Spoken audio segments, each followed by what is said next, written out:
You've got to watch this.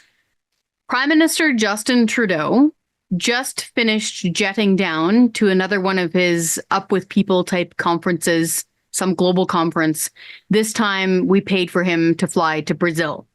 And he spoke on stage about the carbon tax. And it's really, really easy when you're in a short-term survive. I got to be able to pay the rent this month. I got to be able to buy groceries for my kids, to say, okay, let's put climate change as a slightly lower priority.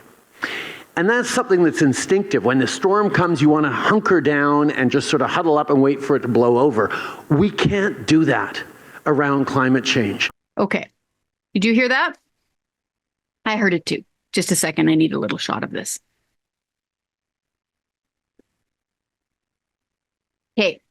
First off, survival? Really? Scraping to make ends meet? Being worried about rent? Or being able to afford food for your kids? Prime Minister Justin Trudeau has never had to worry about such a thing. And this, we have to point this out because it's material to this ridiculous comment he just made. Prime Minister Justin Trudeau was born wealthy. He was born rich. He was born literally on Christmas Day to the current then Prime Minister of Canada, Pierre Trudeau. He grew up in his early childhood literally in the mansion at 24 Sussex. There was a thing a while ago where he made this offhand remark about the only people who are truly paying the cost of the carbon tax are people with big indoor swimming pools and a bunch of personal cars. He literally grew up with an indoor swimming pool that taxpayers paid to put into 24 Sussex. So no, does not understand what he's saying there when he's talking about survival and being able to afford food and rent. And this is where things get frustrating because he really doesn't seem to be able to grasp the fact that his carbon tax is making everything more expensive for normal working people. Okay? His carbon tax, the first one, we're just talking about the first one because he has many and he loves them all.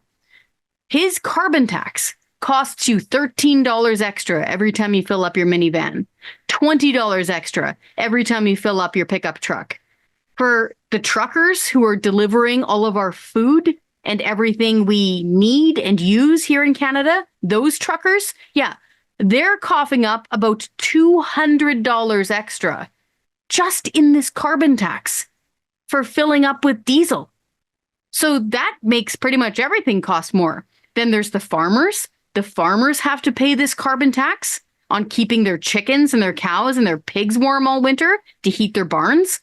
Farmers in Canada also have to pay the carbon tax to dry their grain. So you can see this layer cake, right? The farmers, the truckers, you driving to the grocery store, you taking your kids to school, you heating your home. It's this layer cake from hell is this carbon tax that makes everything cost more. Hey, winter is coming. We've got snow outside here in Alberta. The average Alberta household is going to be paying more than $400 extra just to heat their homes this winter with natural gas. And to have the Prime Minister fly down to Brazil and sit there on stage, he talked for 21 minutes about how people just need to really appreciate the genius of his carbon tax, is so frustrating because you know that this guy doesn't get it. You know that this guy is never worried about opening a power bill. You know that this guy has never needed to borrow money from a friend to be able to make rent. And he still doesn't seem to get it. He's still hanging on to this myth that somehow his rebates give people more back than they pay in. Basic common sense dictates that if you give the government a $20 bill, they can't give you back a $50 at no cost to you. That's not how money works. And the parliamentary budget officer keeps going over this. The average Canadian family is out money, out net money because of the carbon tax, even with the rebates factored in. So of course it's costing you an arm and a leg. But I wanted to play a second part of this clip. Okay? And it's really important.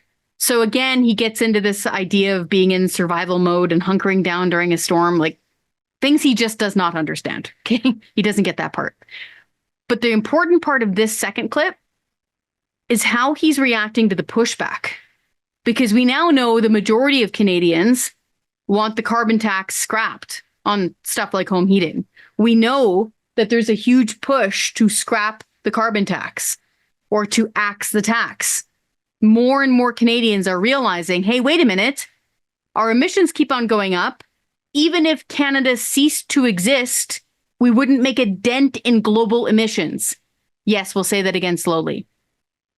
Canada is responsible for about 1.5% of global emissions, meaning, God forbid, if Canada ceased to exist, it wouldn't make a dent in global emissions. So us getting screwed by this carbon tax in Canada is doing nothing for the global emissions situation.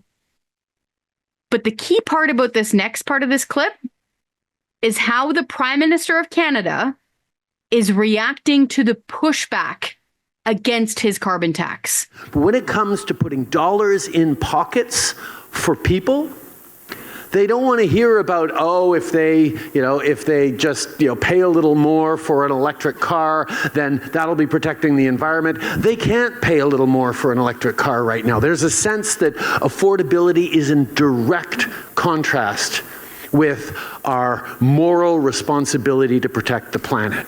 And that is something that, unfortunately, people have been amplified and used propaganda, misinformation, disinformation, and flat out lies to scare people into saying, oh, no, we got to take care of our household budget and bottom line first, and environment second. And that's one of the things that we've really tried to tackle in Canada, because ultimately, even as we talk about global collective action and responsibility, we have a first primary responsibility to citizens in our own countries, because if they're not on board with us stepping up to fight climate change, both at home and around the world, they will withdraw political support from parties that are focused on doing that. And that's the challenge we have to tackle. So that was really important, what he just said there, because it gives you a window into how he's thinking. He seems to speak more freely when he's out of the country and sitting at some global summit, talking to people that aren't Canadians about global issues.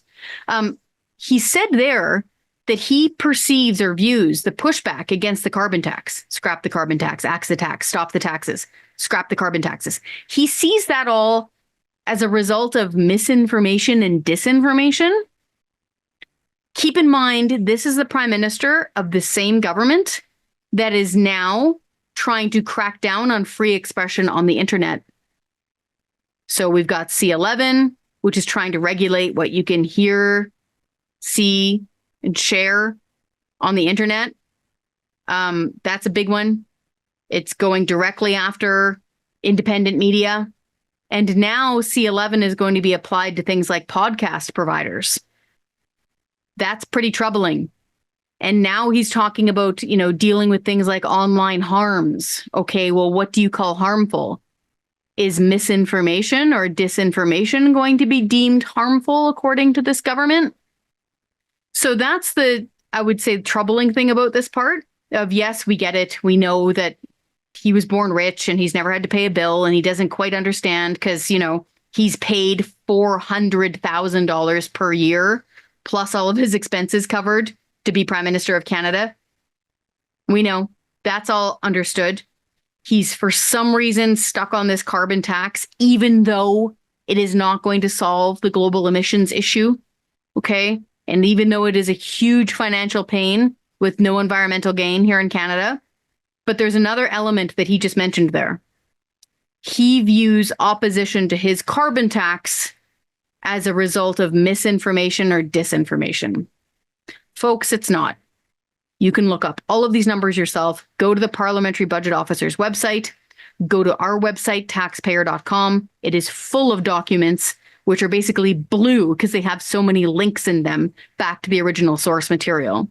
The carbon tax is a huge cost to the average Canadian family. It is not solving the global emissions issue, and this government has got to get the message. Send an email to your member of parliament, no matter if they're with the blue team or the red team or the orange team, it doesn't matter. In fact, send them a picture of your energy bill.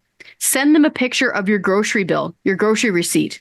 Tell them how expensive regular life is for you, and that no, you are not going to prioritize this prime minister's obsession with clinging on to a carbon tax. So much so that he's now, by the way, pushing for a global carbon tax. No, you are not going to prioritize that, which is doing nothing for the environment, over the ability to feed and house your family.